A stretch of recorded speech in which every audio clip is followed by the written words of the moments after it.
episode 118. Welcome into the Bench is Clear podcast, where we cover the best rivalry in all of sports.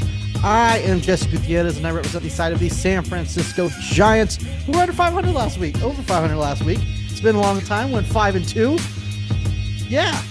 I like right now. I like the Freudian slip saying under 500 because you're so used to it that you can't escape it. I'm Tyler Cove, representing the Los Angeles Dodgers, who were above 500, not by much. They went 4-3 last week. Still the best team in baseball, first team to 80 wins. Everything is A-OK in Dodger land. You had one job, Tyler. It's just so ridiculous. Oh my God, they're the best team in the world, yada, yada, yada. So you can count on them to, I don't know, beat the fucking Brewers. Be some type of helpful, at least a little bit. And you fucked it up. So you guys can't even help yourself. You good for nothing. with the Diamondbacks. Listen. Pathetic. Listen. Pathetic. Listen.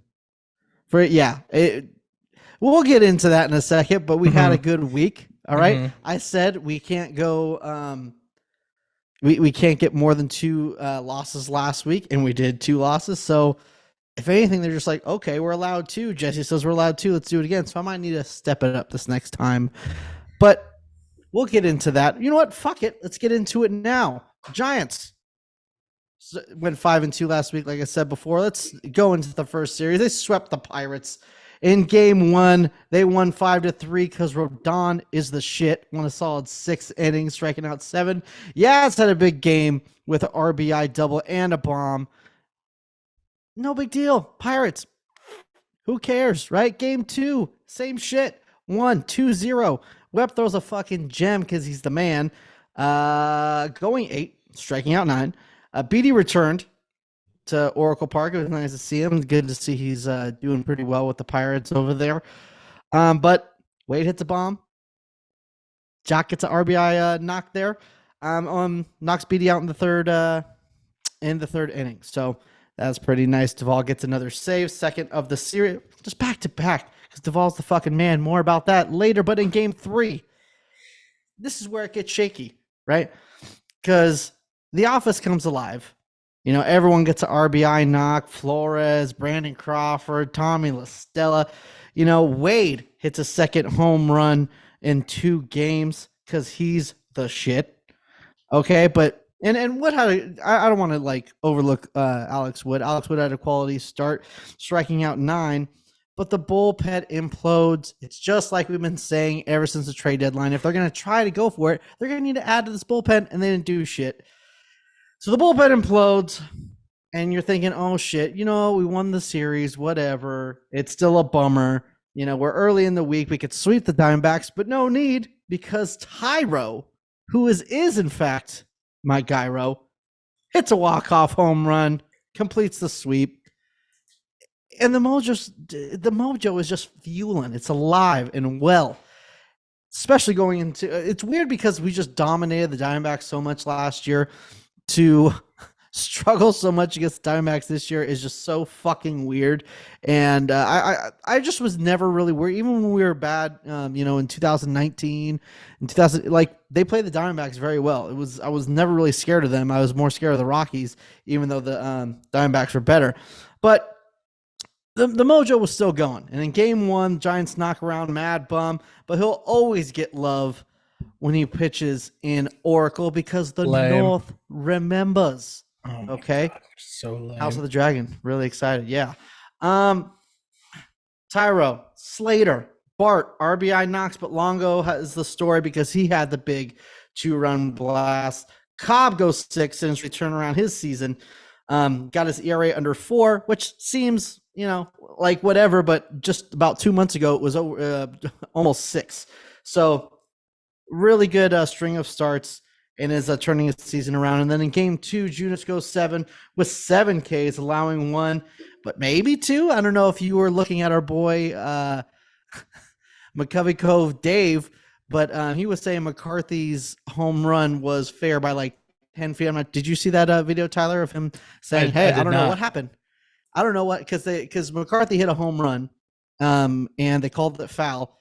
And McCovey Dave was obviously in the Cove. That's where he lives. So he was like, yeah, this thing was like fair by like 10 feet. I don't know what happened, but they reviewed it, didn't call it, whatever. Who cares? We're taking it.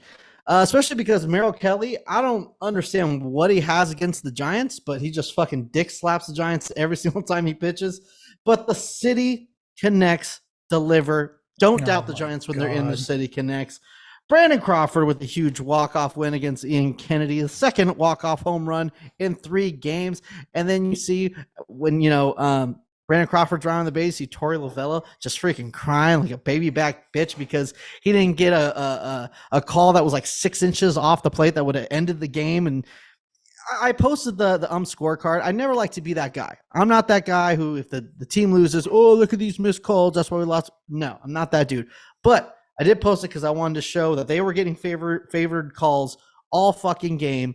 And then he was crying when he didn't get a call 6 inches off the plate. Like, but he almost did call it. Like, legitimately, it was going to be strike 3 on Tyro. He stepped back to freaking ring him up. And I think that's the problem. That's why you get pissed off, because it makes you look like you're going to, and then on second thought, you're like, no.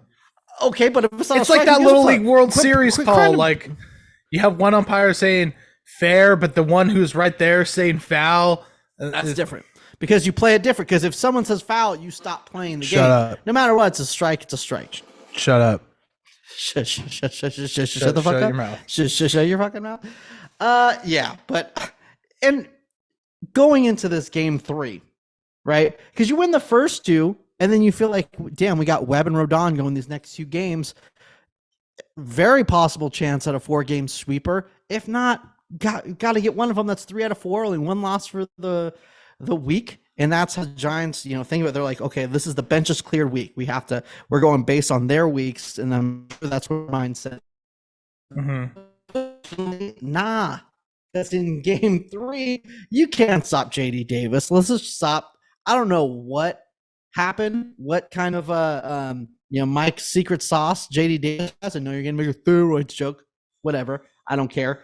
I literally wasn't, but keep going. You are good. All right, Tatis, it's fine. We'll talk about that later, okay? But Rodon drops dick going 6 with 11 Ks, but the fucking bullpen all day blowing fucking games for this team. Leon just continues to struggle. And, I know everyone was like, why didn't you bring Duvall in for a 4-out save? Like, that can't be the argument every single time this bullpen gives it the lead. Why wasn't Duvall in? Why wasn't Duvall in here? Like, first of all, you punted on the season. You didn't add at the deadline. You're not going to just throw you're not going to throw Duvall under the bus, run him into the ground. And people are saying, oh, it's just one more out. But if you're using that already against the Diamondbacks, what's going to happen in September when you got the Brewers, the Dodgers? Save his bullets for those times. You should trust your back of the bullpen guy, Leon. Unfortunately, he's one of them because our bullpen's so bad. He should be able to get McCarthy out and end an inning. He had 2 outs. Just I don't blame Capella for leaving him in there and see if we can get that last out. So don't want to fucking hear it. And then in game 4, Webb struggles, unfortunately. Hey, everyone has them. What can you do? And the offense can't get anything done anyways, so it doesn't really matter. So I guess if you're going to get a city start, do it on a day that your offense can't do shit, so it's not a wasted start. But the biggest story to me has to be Brandon Belt bunting with 2 strikes, and the Giants' only real opportunity against Zach Gallen today. Like, you got second and third, 2 outs, so you're depending on your guy here. I mean, if this was Luis Gonzalez, if this was Tyro Estrada, if this was, you could chalk it up to, hey, rookie making a rookie mistake. But this is fucking Brandon Belt we're talking about here. This is supposed to be your fucking guy. You're doing the clubhouse, the guy who's supposed to deliver. This is just the most ridiculous thing in the world. And honestly, I know he had a bad week, but he's already getting my dud. And I'm just going to throw my dud in right now. It's Brandon Belt, obviously. Because not only did he try to bunt with 2 strikes in the only really opportunity, but dude's batting 125 this week. And he just looks lost at the plate. I don't know what's going on with him. I don't know if it's his knee. If it's his knee, go on the IL, get better, dude. I don't know what else to say. But, wrapping up our side, it's just the Giants just need to step up. Going 5-2 is good, but in this time, in that week, they only gained a game on the Padres. So, like I said, they have to force themselves back into the conversation. Right now, the season's over. 5.5 or 6.5 games, depending how the Padres game goes today, isn't back in it, especially when your September looks so freaking rugged. I mean, you are playing the Brewers and the Padres. You could help yourself, but you're also playing the Braves. You're also playing the Dodgers. You're also playing the Phillies.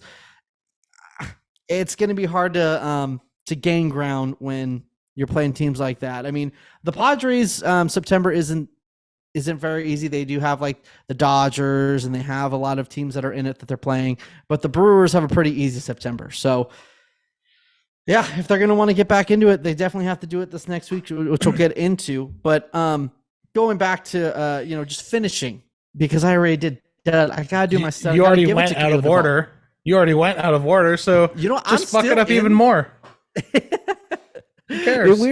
We already are mixing up, the spaghetti. So might as well just get all up in there and get the meatballs in every single bite. So Camilo Duvall is my freaking stud, because he's the fucking man. The only one. Well, not the only one. Brevy has been pretty good too, but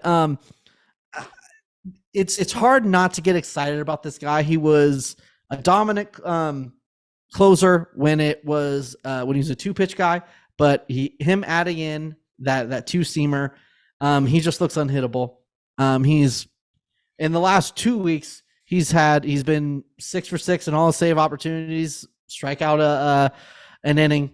It doesn't sound that great. It's because the Giants haven't won so much. So, but you can always call on this guy, and I'm in for using him a little bit. I would have been in for using him a little bit more if the front office actually backed what they said and believed in this team and added to them the fucking bullpen. But Alex Young has looked pretty good. Plus, they got a guy from the Phillies whose numbers looks really good. High strikeout guy, but he does give up the walks. So we'll see if that can turn around. But as of now, I don't see it happening. Season's over until they break back in. Tyler, how we feeling? The Giants season was over 2 months ago. Okay. Don't care what you say. So. They were back in at the trade deadline. They were like, went with the Brewers. Are you kidding me? And then after the trade deadline, they get swept twice, 2 4-game sets by the Dodgers and the fucking Diamondbacks. Yeah, that's what killed it. Yeah, cool story.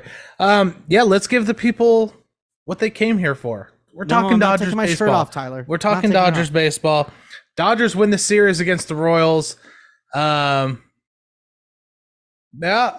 was good. You're supposed to win the series.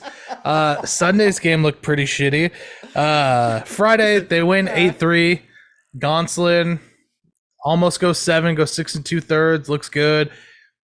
Same kind of stuff with Gonsolin. Not too many strikeouts, but the offense was just kind of hitting. Not depending on the home run, which I love. It seems like for years and years, the Dodgers were so home run dependent, and this year, that has just not been the case, and I love it. You know me, I love small ball baseball, so I'm all for this shit. Small balls, yep. Small balls, baby. Then the Dodgers explode on offense. They explode on Saturday. Dodgers win 13-3. Max Muncy, 4 hits, goes yard. Shit was lit. Phil Bickford gets the win because Andrew Heaney only went 3 innings because dude took a liner right off of him. So they pulled him out just to make sure he was okay. Luckily he was, although kind of pitched like shit today. We'll get into that in a second. But the Dodgers were just hitting. They had 16 hits, 13 runs.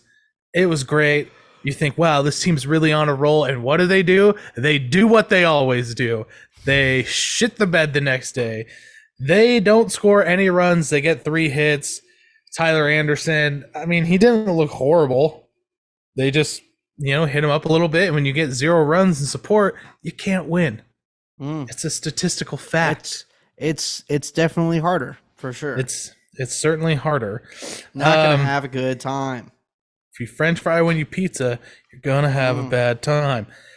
But then they go to Milwaukee. They split the series. Hey kid, you got a little shit right here. That's just my face, sir. Then They go to Milwaukee. Monday's game, awesome. Julio is the number one in the rotation, for sure. He's going to be your number one guy in the postseason. It's undeniable.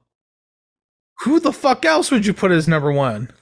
That's just shocking to hear. I mean, I get what you're saying because obviously Kershaw's not what he is. I'm sure we'll talk about Walker Buehler a little bit later, but yeah. R.I.P. Jeez. I get it, but I mean, in 2020, when you won your World Series, he was the odd guy out in the bullpen. I know, well, also think about this. In the playoffs in 2020, Tony Gonsolin's ERA was above 9. So yeah. Tony Gonsolin's not the same guy he was 2 years ago, and that's obvious. Right. He looked great in Milwaukee as well, which we'll jump into in a sec. But Julio he's looking good. He's not giving up runs. He's missing bats. He's giving up soft contact. He's won 13 games. Between Tyler Anderson, Tony Gonsolin, and Julio Urias, they're already above 40 wins just on those three guys alone. Which is what I said would happen at the beginning of the year. If you recall, that was my prediction. It wasn't Kershaw, Buehler, and Urias. It was Gonsolin, Urias, and Anderson. Obviously, run the tape. Which is fill crazy. It in right here. Run the tape back. It's crazy that the Dodgers are going to go into the playoffs with the starting rotation of Urias, Gonsolin. I don't know exactly where Kershaw's going to be. And then here's the thing. I'm going to sidetrack a little bit. This is what really bothers me about this team. So this week we get news Walker Buehler is done for the season, which as fans we didn't really expect because at the deadline that was kind of the thing is, look at all these guys we're going to get back, right? So Walker done for the season, and we still don't know if this was Tommy John or what. I don't think it was, but we haven't been told otherwise. And then you get the report like the next day, Danny Duffy not expected to pitch this season. It's like, well, who the fuck cares? Who was expecting that? Who was expecting Danny Duffy to really, pull some weight in the playoffs? Right. But then we got some good news. And your favorite, Dustin May, is starting on Saturday against the Miami Marlins. He's back, baby. He's fucking back, bro. It's going to be lit. Right. I wonder if he's going to be like almost going to piggyback like on Tyler Anderson starts or Andrew Heaney starts. Another thing too is the big promotions from, was it Bobby Miller and our guy Gavin Stone are going to be in AAA too. So yeah, that's I'm something sure to watch. But I think they're gonna come up in September, and our guy Peps too. Yeah, well, this is what I'm saying. I think those guys are going to be. I think Bobby Miller, Gavin Stone might make some appearances just to manage some of the workload for these guys going into the playoffs, especially Tony Gonsolin and Dustin May. I mean, Dustin May's built up to 85 pitches, so he should be ready to go. It should be a normal start for him on Saturday. But we still have to see what our boy. I'm so excited, dude. I'm so excited to see him back. Right. It's been a long time, man. It's been like 15 months. So been a long time since we see Sideshow Bob. So it's been a minute. Oh my God, you're such a fucking baby. Sideshow Bob. But anyway, since we're just talking about injuries, before I get back to the Brewers series, Brewers dog Gratterall could be activated by Sunday. Blake Trinan is in OKC on a rehab assignment. That's promising because God knows we fucking need him, and I'm going to explain why in a minute. And then Edwin Rios got activated and then got optioned to Oklahoma City because our boy Trace Thompson's just not going to let him in the lineup. And I mean, I know Joey Gallo is the one really replacing him because they're both lefties. But dude, Trace Thompson, he's going nowhere. Just like Papa said, he's going nowhere. Trace Thompson is going to be on this roster and win a World Series. It's going to be awesome. Anywho, back into the disaster that was Tuesday night. Jesus Christ. Craig Kimbrell comes in. He blows the save. How many times have I had to say this before? Craig Kimbrell, 1/3 of an inning. 1/3 of an inning, 2 hits, 2 runs, 1 walk, 1 strikeout, 4th blown save of the year. Dude, he just doesn't have it. And then we go into Wednesday night's game, and he gets the save in a 1-run game. He gets the save, but he gives up a walk. He gives up a hit, and it's just never a shutdown inning. And that's the thing is, if we're not going to wait for Blake Trine to come back to replace him, which obviously we're not, since Dave Roberts thinks he's fucking Trevor Hoffman for some reason, who are we going to replace him with? Because you can't take a guy like Evan Phillips and put him in there, because Evan Phillips is your best reliever. You need high leverage guys in the 7th and 8th. I think you need to keep him there. Yeah, because Evan Phillips is a guy that can come in, doesn't need a clean inning. You could put him in there with bases loaded, 1 out, and he's going to get you out of a jam. Craig Kimbrell certainly can't. Dude, David Price has been looking great. Fucking put him in there in the 9th in a 1-run game. I don't care. Put anyone. Because it's a fucking disaster. And just the audacity Craig Kimbrell has to, after he blows a save, in an interview be like, yeah, I really need to figure it out. Figure it out? It's almost fucking September. If you haven't figured it out by now, you're a fucking lost cause. I'll be all right. Shut up, Jesse. Anywho, brings us around to today. Dodgers lose 5-3. A lot to do with my boy Will Smith being the best defensive catcher in baseball, as I always say. Can't handle a drop third strike. And then what happens right after that? Hunter Renfroe hits a 2-run home run. And that was the difference in the game. Andrew McCutchen hit 2 home runs. Andrew Heaney wasn't looking that great. But, we all know Andrew Heaney gives up the long ball. It's kind of what he does. Yeah, I mean, it is what it is. Coming back home, whatever. But let me get into my stud. Excuse me. Yeah. Let me get into my stud and dud of the week. Damn. Jesse, my stud's going to my boy. You know who my boy is. I know. They're all my boys. Tony Gonsolin. Me. Tony Gonsolin. In the last 2 games he's pitched, 2 wins, 13 2/3, only gave up 4 hits, 11 strikeouts, and 1 walk, and 1 earned. He's looking good. Everyone's saying, oh, it's the most innings he's ever pitched. My boy's a dog, okay? He's going to be fine. And then let's get into my dud, Jesse. Who do you think my dud is? How close have you been paying attention to Dodger baseball? No, actually, I think he's doing pretty well. I mean, you've just been crying about it for like an hour, so I'm guessing it's Craig Kimbrell. You know what, Jesse? In any other week, you'd be right. But let me just tell you about a little man named Cody Bellinger. And let's just go off his last 3 games, okay? His last 3 games. He has 11 at-bats, 0 hits, 7 strikeouts. He looks lost again. For a quick minute, we thought maybe he's back. Maybe Belly's back. He's not. Yeah, thank God for Trace Thompson and Joey Gallo. So I'd rather have Joey Gallo up there right now than Cody Bellinger. That's for damn sure. It's crazy. It's crazy to think because, I mean, he was going to be the future. He was runner-up. He was runner-up MVP and then MVP it was, right? And then just, I mean, hole in the swing just got huge. I don't know what happened, but. I also want to give a shout out. God, I hate Craig Kimbrell. Ruins my boy Chris Taylor with an amazing catch because Chris Taylor in Milwaukee, he just can't help but catch the ball wherever it's hit. And then Craig Kimbrell comes in and ruins it. Get this man off my fucking team. I want AJ Pollock back. God damn it. Yeah, did you see the AJ Pollock? Yes. Once a Dodger, always a Dodger, baby. He wasn't even on the team when they played the Astros. I know. I was gonna say he was on the team in 2020. Do you think that's my boy Joe Kelly who he was talking about, or? Of course.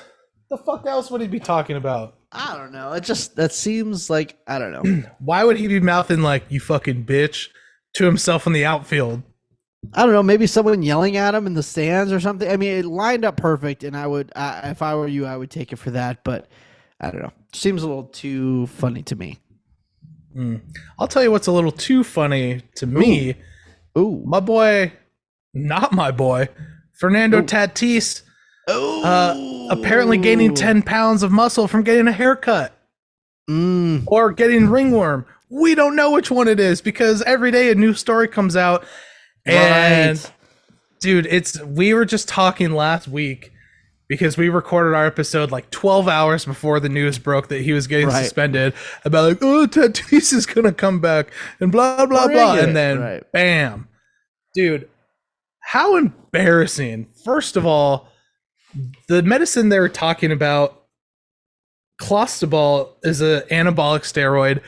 What Tatis was talking about is a medicine called clobetasol, which I personally take for eczema. That's just a fucking steroid cream, not an anabolic steroid. The dude's a moron. And then his dad's just making it worse, being like, oh, well, actually, he got a haircut and there was a fungus. And then, he fell into a bunch of needles that had steroids in them. And now he's fucking jacked. Yeah, I don't know where to go because you don't know, but I feel like we know. Like, the thing is, the steroids are used for a lot of things. One of the main reasons, I think, the reason that people were using steroids in the beginning before they also realized that it helped them grow, muscle a lot faster and they were able to hit more home runs and all that kind of thing. People were using it to heal faster so they can stay on the field. That's one of the huge benefits from steroids. And what is the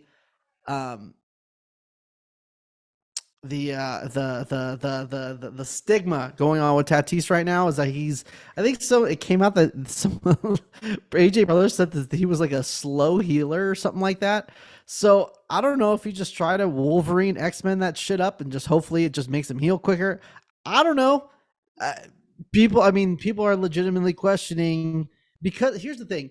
If it was one of those things, if it was, oh shit, I was using it for this, it's embarrassing and you should get all the shame for it or whatever. But I feel like people will eventually get over it. If you get caught lying about it and there's some sketchy stuff going on, it's kind of like, how long have you really been using this thing for? Is this kind of aiding your performance? And, right. I think when he comes back next year, and I'm sure he's going to hear about it for a long time, but I mean, if he has a great year next year, I think that the noise will kind of calm down to be fine, but he's going to have to reprove himself because we don't know what the deal is right now. You know what my favorite thing about this is going to be? Do you remember back in the day growing up, sitting in the pavilion and just the steroids? Now we're going to get that chant back. All is right in the world again. But no, dude, Fernando, keep your mouth shut. Tell your parents to keep their mouths shut. It's embarrassing. Tell your mama, your daddy, your bald-headed granny. Dude, it's just like, it's embarrassing. How do you not realize, like, okay, they didn't buy the last story, let's put out a new one and see if they buy this one. Like, you're just digging yourself you're digging yourself a deeper hole. But we don't have to see Fernando until next year. That's fine by me. Yeah. And there are a lot of things are coming out with the Padres too. And this is the worst part because we've talked about how we feel like the Giants, it's done, right? The one thing, if you're a Giants fan, that you don't want to, the main thing you want is you want the Giants in the playoffs. The second thing you want is you don't want the Dodgers in the playoffs. And if they are, you hope they get swept the first round. You hope that they just get beat. That's your second main goal. And when Soto goes to the Padres and they're getting Tatis back and you're thinking, shit, we're not going to be able to make it. This sucks, but fuck, we need at least a couple teams. The Mets can probably take him down. There's, especially with their rotation right now, that's kind of crazy. I feel like we just kind of skipped over it, but whatever. But the Padres had a legitimate chance against them when Tatis went back. And you want to be on their side a little bit, but then they start coming out with, we're the actual rivalry and we're this and we're that. And it's like, whoa, calm down. We want to be on your side, but we can't when you start sounding dumb as fuck like this. So I feel like Padres fans also need to take a freaking step back, sit down, eat your popcorn, and hope you could, do something in the postseason. Yeah, it's the rivalry is not very strong when you're back 16 and a half games. Right. And no you're one cares. only a rivalry when a maybe kind of rivalry when you're both very good.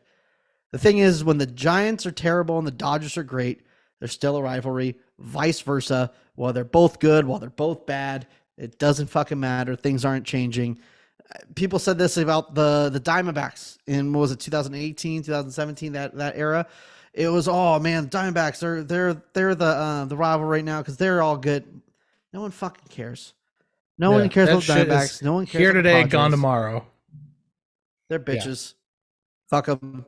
You can quote me on that. That is a Farhan quote right there. Farhan quote of the day. And there's also something else I want to talk about while we're around the league. There's a clip going around where these ESPN shows, I just don't understand. Like, you have like people at ESPN who are baseball guys. Jeff Passan's an ESPN guy. You can do, if you want to talk about baseball, why don't you talk to people who know what the fuck they're talking about? Guys like Stephen A, who are freaking out about the Yankees.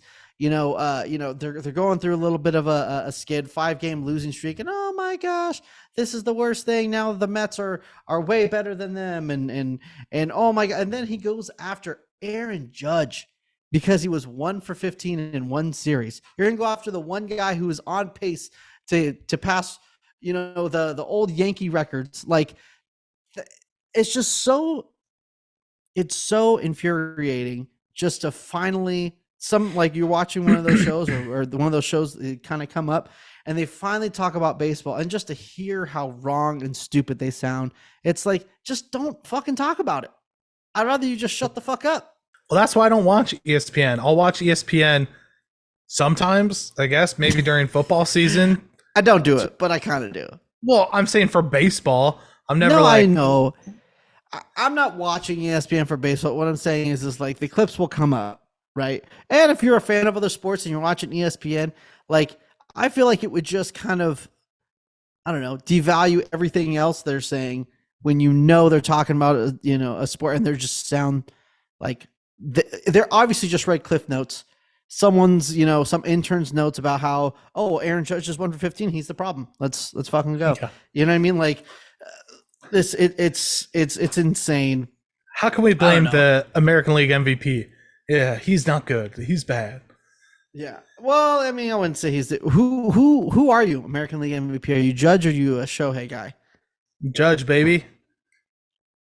Hit those dingers, baby.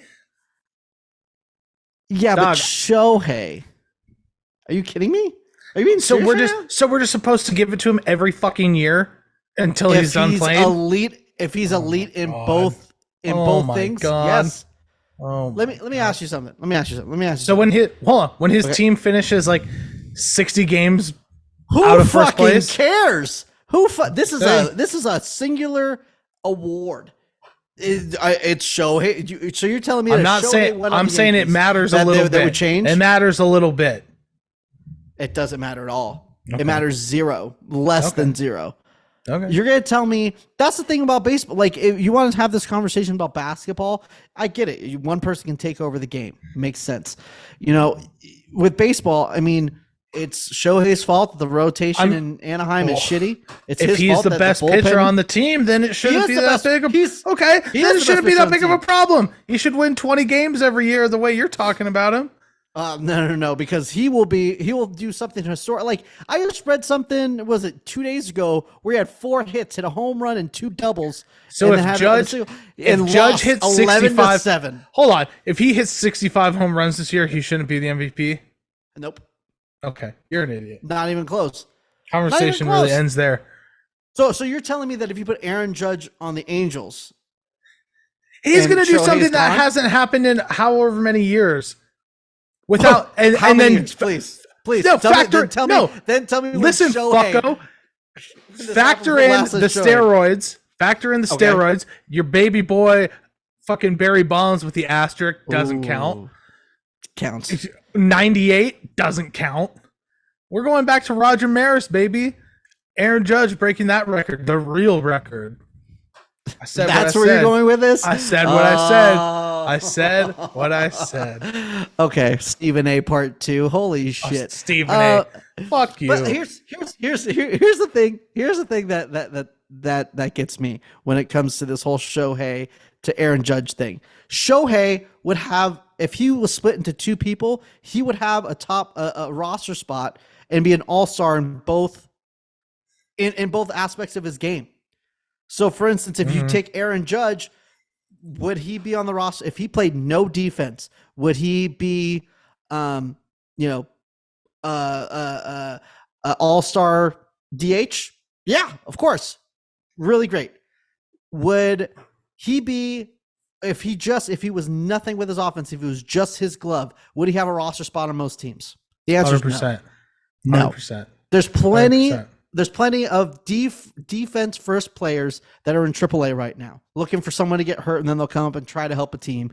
There's no way a sub-3 ERA starter is not at the top of somebody's rotation. The strikeout, the Ks per 9, and not only if he was a DH, if he was only DHing, there's plenty of teams who would pay lots of money for his services. So, I'm sorry, that's 2 roster spots. If he's an all-star in both those categories, he is going to be the MVP every single time until are we done with this awful take? Well, you stopped talking, so I guess I've grown tired of hearing your bullshit. Saying just vomiting bullshit. Mm-hmm. You mess with the bull, you get covered in bullshit. Dude, yeah, I have a feeling you're going to be singing a different tune when Aaron Judge signs in San Francisco, and you're like, oh, dude, retire his number right now. He's the best player ever. Giant, dude. Yeah, exactly. Okay, just because I'm not saying Aaron Judge is shot. Aaron Judge is having a historic season, but Shohei is just more valuable than him, which of course literally he's the most valued player in baseball for probably the last I don't know, a really long time. I don't know, since maybe even before Babe Ruth, probably the most valued player of all time. And guess what it's going to do for his team? Nothing. Nothing? Absolutely not. He would help so many teams. With his current team, dummy. Well, obviously, it's also not on Aaron Judge that Garrett Cole is Garrett Cole. That fucking he has a bunch of people in the lineup supporting him. That's not on Shohei. Shohei's way more valuable than Aaron Judge. If you can have one player on your team, Aaron Judge or Shohei Ohtani, you're picking Shohei Ohtani. Whatever, dude. Yeah, that's what I thought. Whatever, dude. Anyways, you're just pressed because he's going to break the home run record, the real record. No, I hope he does. You're going to be like, oh. I love Aaron Judge. I'm going to be lobbying. He's made a lot of comments about how he loves the Giants and how they're his Giants. When the season's over, it's going to be, I'm probably going to put up some, I'm going to be trying to recruit him. I want Aaron Judge. I love Aaron Judge. Not going to happen. I'm going to just shirtless, I'm just going to tattoo Judge on my stomach. Like Tupac's Thug Life, it's just going to be Judge. It's just going to look life. Just gonna look all shitty. Okay, well now that we're done fantasizing, dreaming about stretch marks, and dreaming about shit that'll never happen, let's talk about some real shit that is going to happen. The Dodgers are welcoming the Miami Marlins this weekend, Friday, Saturday, Sunday. Who do we got going? We got Tyler Anderson going Friday, and then Code Red, Dustin May going Saturday. I haven't looked into who's going Sunday. Don't give a shit. It might be Julio. Let's get married. I don't have a ring. I don't know. God, you always have the sickest references, bro. Then the Dodgers welcome in the Brewers again. Really weird thing going on because then the Dodgers are going to Miami. So the next 2 weeks, the Dodgers play all their games against the same two teams, which is pretty bizarre. But the Dodgers are going to get some revenge on the Brewers. They're going to win both series. They're going to go 4-2. Dustin May is going to go 6 innings, get the win, look stellar. and it's just smooth sailing still from here on out for the boys in blue. I want to talk about this Giants week, but there's something that I just saw on Twitter that God. I think you're going to get a kick out of. I hope it's not bad news. No. So this tells you where the Giants are right now. I guess Heliot Ramos is with the team, and he's probably going to get activated when it comes to when they go to Colorado, which we'll get into in a second. But apparently, Jock Peterson was taking grounders at first. Oh, no.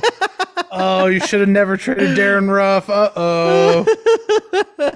And I know how you feel about this. And that's how you guys know about this. That's not gold glove caliber defense. That's platinum glove caliber defense right there.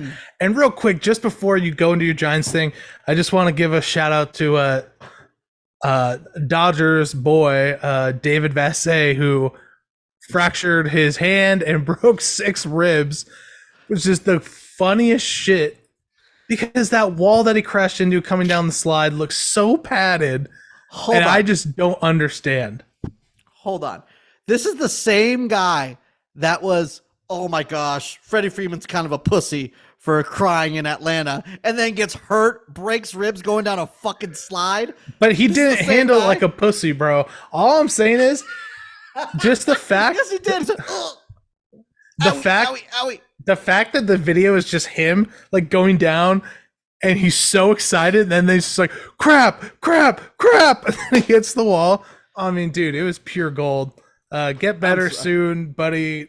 Jesse thinks you're a pussy, though. Yeah, I'm sorry. You went at Freddie Freeman for crying going back to Atlanta, and then you're gonna break ribs going down a fucking slide. Sounds like a pussy to me. But let's go back to this Gold Glove caliber defense for Jock. We'll see what happens. It's not confirmed, but I just thought you might have got a kick out of that. So the Giants are going to Colorado. They're going 3 against the Rockies in Colorado. It's going to be Wood, Cobb, and Junis. Freeland's pitching some guy, Feltner. I feel like it's a made-up ass name. And Urinia.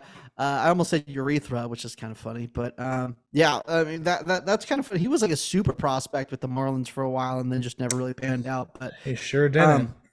And then they got 2 with the Detroit Tigers. At this point, there's no way you can lose more than 1 game this week. I mean, you got a 5-gamer. I understand it's the Rockies at home, so you can maybe allow. I mean, you should sweep the week if you're trying to get back into it. That's the kind of level that we're playing in right now. Because if you lose more than 1, there's just no. This is when you're supposed to really gain ground. And last week you only gained 1 fucking game. So if not, it is what it is. My heart's dead. I'm dead inside, so I can't be hurt anymore. So that's tight. But other than that, it's all good. But other than that, yeah, well, we'll see, baby. Dodgers are going 4-2. I'm going to the game on Friday. I'm going to the Brewers game next week and get myself some World Series replica rings. Life's good. This episode was brought to you by Renovation Candle Company. It really was. Where life is always good there. Fall candles are dropping August 26th, 10 a.m. Go pick some of that shit up. And there's a bunch of pumpkin stuff coming out in orange jars. So all you Giants fans, you get your little dumb color. Yeah. Go ahead, buy some dumb colored candles. Yeah. Don't be a pumpkin bitch. Get some pumpkin candles. Bitch. Thank you guys for listening, hanging out with us, calling people pussies and bitches. Because Bill Gluckman is down with the bitches and hoes. So thank you so much for listening. So make sure to subscribe to us on your favorite podcasting platform and the other ones you have on your phone anyways. Might as well just hit a little subscribe. Help us out. It'd be nice. Follow us on your socials. Instagram Benches Cleared Podcast, Twitter Benches Cleared P, and TikTok Benches Cleared. Thank you so much. We will see you next week on your favorite, same place, same favorite network. And yeah, we'll see you then.